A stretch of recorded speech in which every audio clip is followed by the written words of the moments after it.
Don't you miss the sweet slumbers you fell into as a child?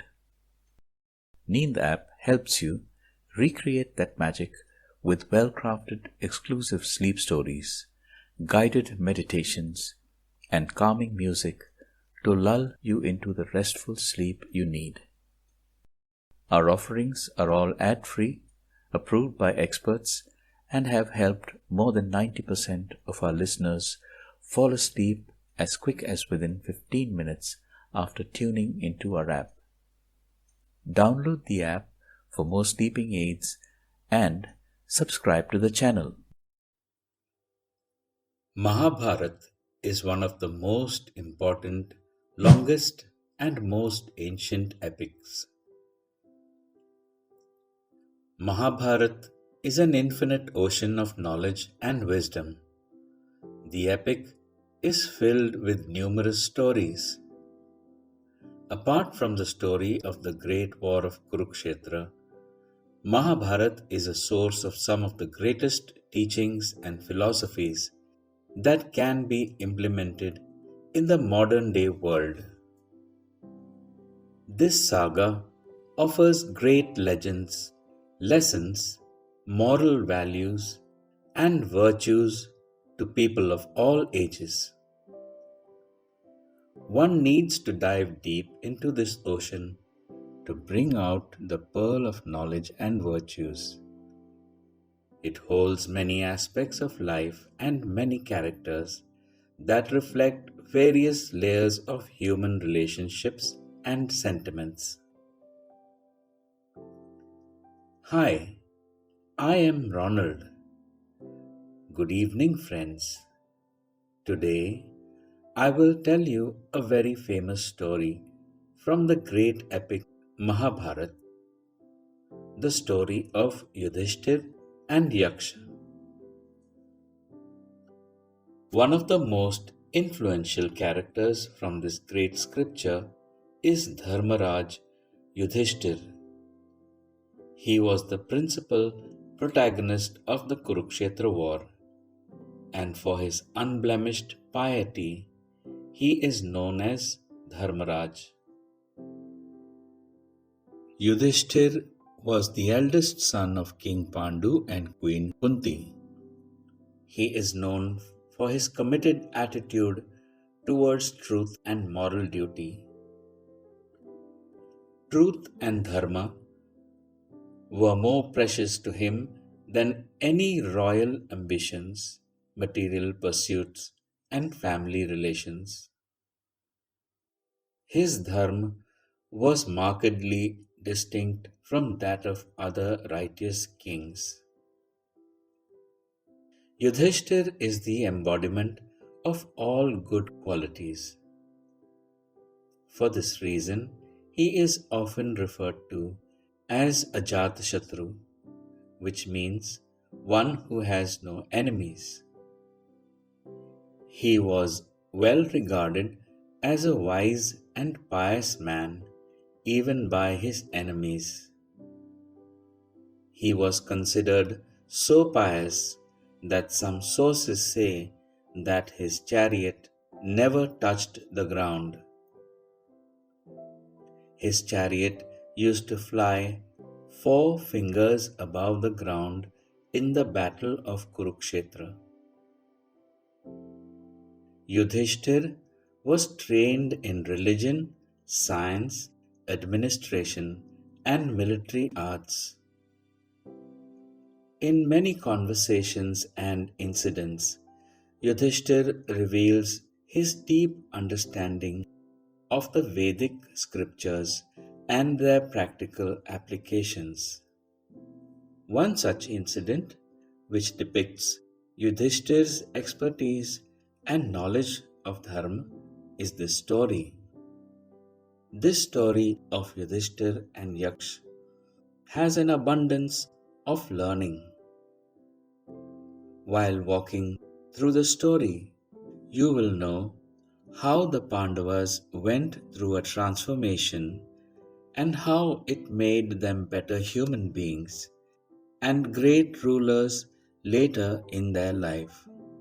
You will be able to relate your day to day life's ups and downs with every incident and with every character of this great saga.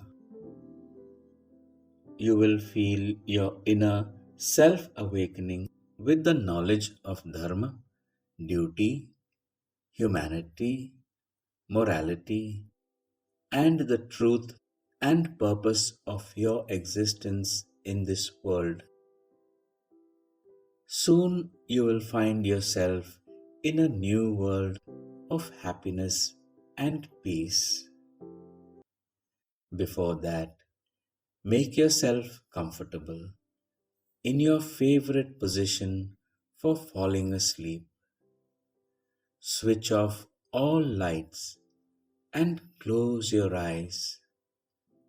Take a slow, full, deep breath and let go. It is time to set the world aside. Let go of your day and begin your gentle transition into sleep.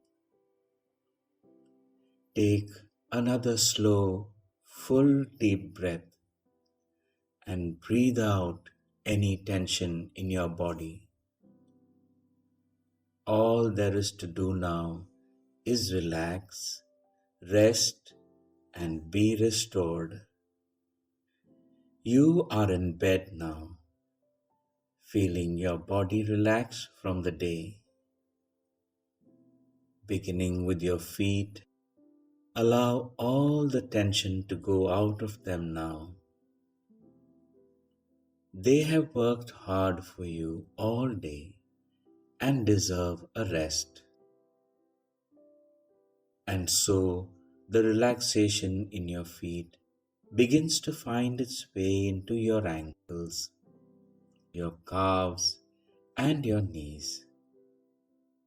And now relax your upper legs and hips and feel this relaxation flowing up into your abdomen and lower back and your upper back and chest, and feel this peaceful, relaxing feeling flowing down your arms, into your hands, and out your fingertips, and then up into your neck, head, and face.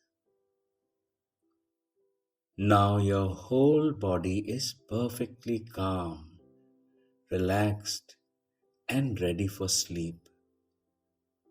Soon you'll be sound asleep, off on a peaceful journey into a dreamland that will carry you through until morning. So, as you continue to listen to the story, begin to follow your breath, relax your entire body, and settle in for a wonderful sleep experience. Let's begin the story. The Pandavas have reached their 12th year of exile in the forest of Dvaitavan. The brothers, along with their wife Panchali, have now decided to move to another forest called Kamyaka Forest to spend the last year of exile.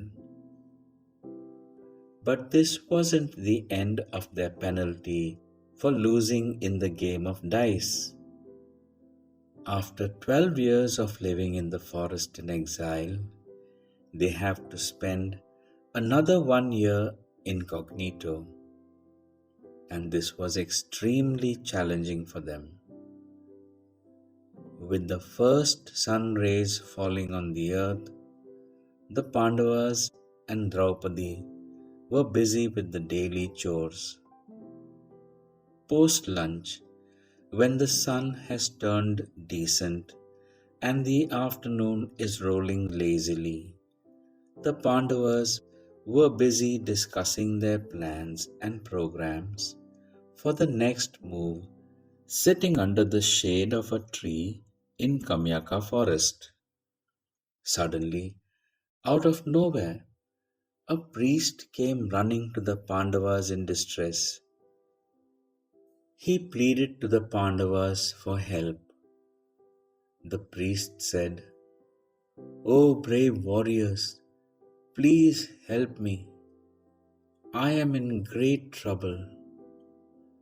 The sticks which I require to light up a fire to perform a yagya got entangled in the horns of an antelope, and it ran away with the sticks deep into the forest. I am old and cannot chase it. Please help me find the animal and the sticks.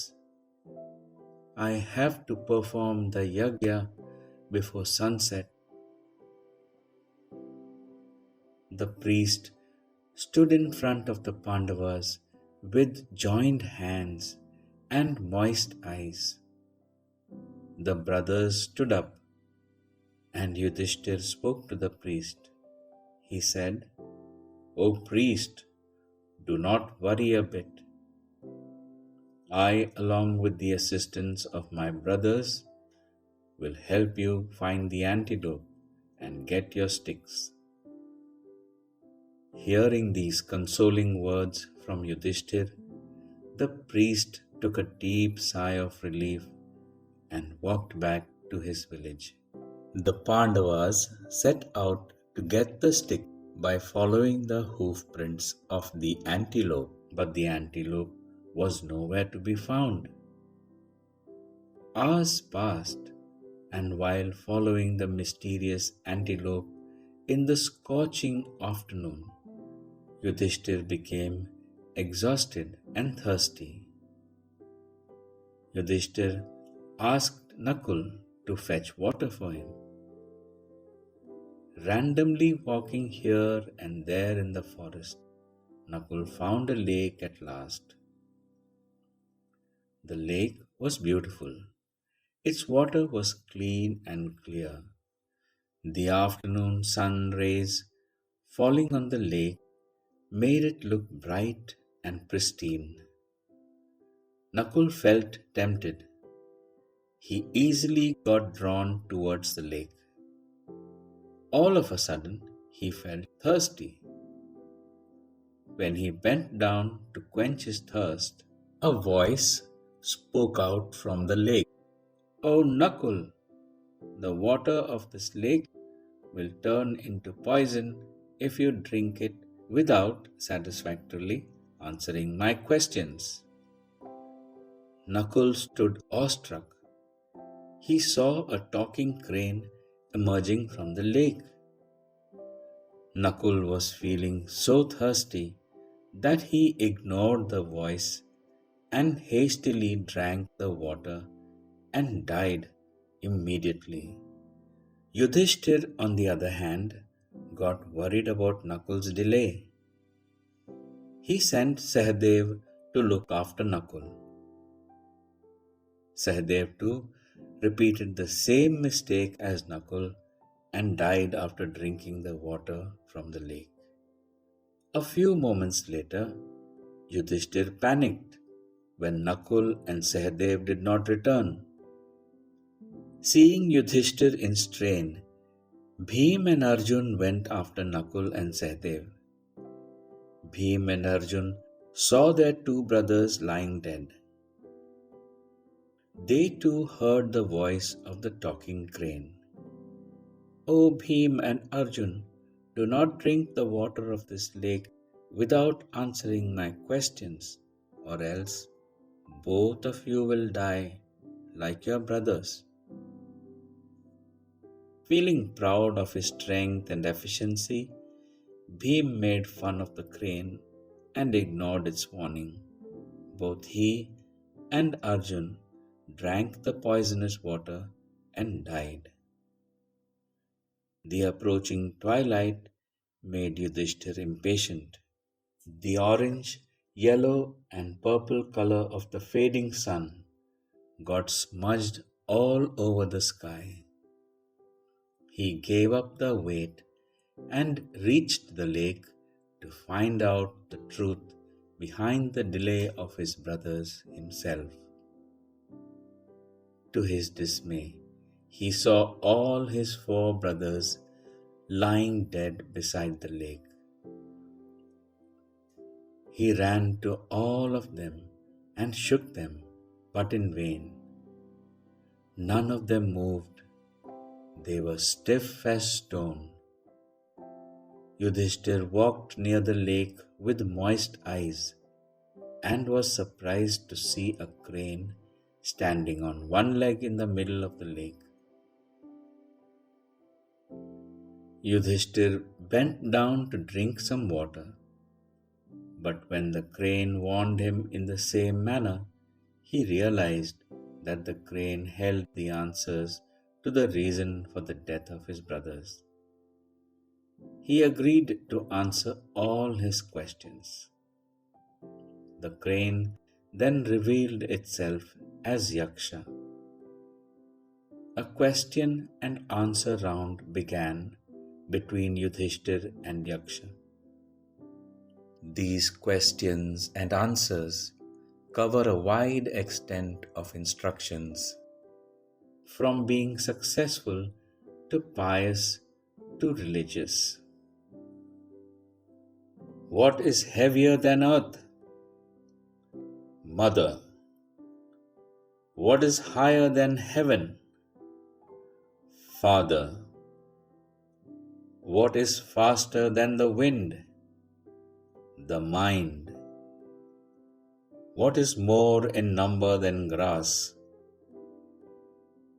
Worries. What is a man's soul?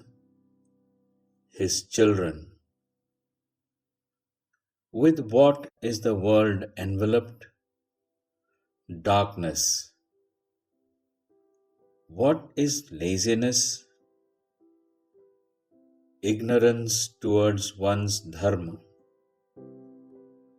Who is truly happy? A person free from the debt of any form. What is true cleansing? The cleansing of the mind. What, when asleep, does not close its eyes? Fish. What is the best religion? Pity, empathy, consideration. What can prevent mourning? Controlling the mind. What is the most valuable possession? Knowledge. What is the best applaudable thing? Skill. What is the best of all gains? Health. As the question and answer round was progressing with Yudhishthir answering all the questions suitably, Yaksha's face was getting brighter with surprise and contentment. The Yaksha began once again. What kills a nation? Slavery and anarchy. What is of value to those who cultivate? Rain. What is of value to those who sow? Seed. Who is a friend of exile? Companion. Who is a friend of the sick? Physician or doctor. What is the largest field? Earth. What is the highest shelter of virtue? Liberty. What is Amrit? Milk of cow.